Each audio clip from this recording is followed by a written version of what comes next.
Welcome to Karma's Harvest. Can a person truly burn down their past to save their future, or will their greed become their frozen tomb?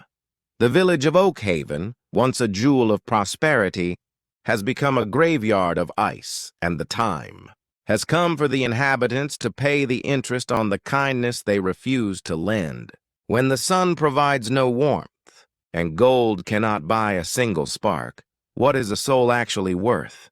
6 months had passed since the spirit of spring vanished from the village square, leaving behind a curse of eternal frost. Oakhaven was no longer a place of feasting, it was a place of huddling. The great oak trees that gave the village its name stood like skeletal ghosts, their sap frozen solid, their branches snapping like glass in the wind. The granaries were empty, the livestock had long since perished. Inside his manor, Silas the merchant sat wrapped in 5 layers of fur, staring at a pile of gold coins that sat on his table. They were cold. They were useless.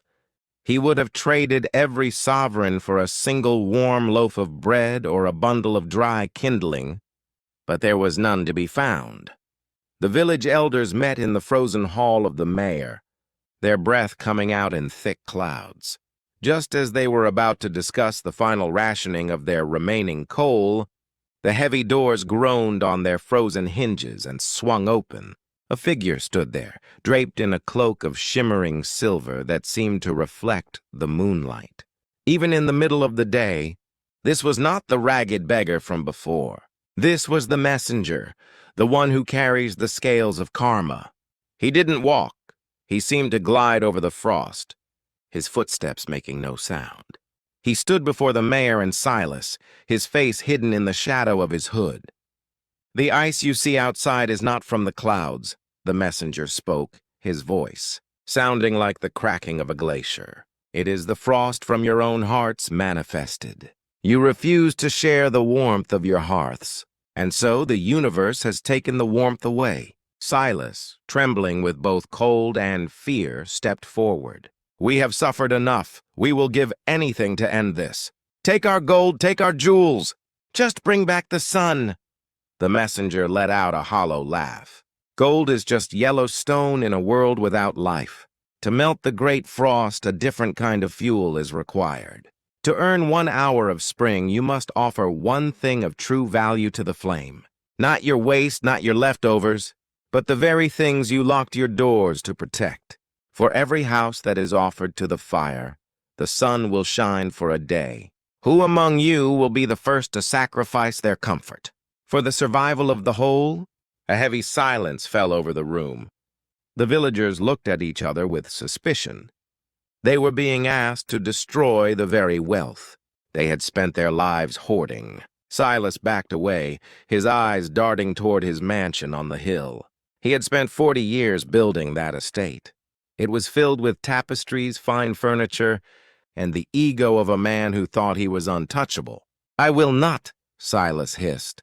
"Let the poor burn their shacks first. They have less to lose." But the poor had nothing left to burn. Their small wooden huts were already falling apart, and their children were shivering in the corners. It was then that Ilara's father, the man who had pulled his daughter back from helping the beggar, stood up. His face was gaunt, his eyes hollow with regret. He remembered the look on Ilara's face when he extinguished their candle, the look of a child losing her hero. "I have nothing but my home," he whispered. "It is small and it is drafty, but it is all I have to leave to my daughter. But if burning it means she might see a green leaf once more, then let it turn to ash." He took a torch from the wall, his hands shaking, and walked toward his humble cabin. The entire village watched as the small flame caught the dry timber. As the fire grew, something miraculous happened. In a circle around the burning house, the snow began to hiss and turn to water. For the first time in half a year, the smell of damp earth rose into the air. The villagers crowded around the heat, weeping as the feeling returned to their numbed fingers. High above, a small patch of blue appeared in the gray sky, and a single genuine ray of warm sunlight struck the village square. It lasted only an hour, just as the messenger had promised. When the fire died down to embers, The frost began to creep back inch by inch, reclaiming the ground. The messenger turned his gaze toward Silas's mansion. 1 hour of warmth for one humble home. Imagine how much spring a palace could buy. The villagers turned their heads toward the hill, their eyes no longer filled with respect for Silas's wealth, but with a desperate, hungry fire of their own.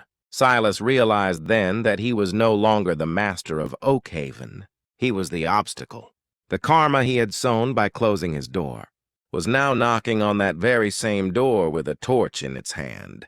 But Silas was not a man who surrendered easily. As the mob began to move toward the hill, he retreated into his manor and bolted the doors the same way he had bolted them against the beggar. He didn't realize that the messenger was already inside, waiting in the center of his grand ballroom. The final trial of Oakhaven was about to begin, and the choice Silas makes in the next few moments will decide if the village sees a harvest or becomes an eternal monument of ice. The heat is rising, but the shadows are growing longer. In Part 3, we will witness the final confrontation between a man's greed and a village's survival. Will Silas burn his pride, or will he let the entire world freeze with him? This is the moment of the great thaw, and the conclusion will shock you. If you've ever felt the coldness of the world and wondered when the warmth would return, stay tuned for the finale. Subscribe now and hit that notification bell so you don't miss the final chapter of The Frozen Curse. Your journey through karma's harvest is just reaching its peak. What would you give up to save everyone else? Leave your answer in the comments below, and we'll see you in the finale.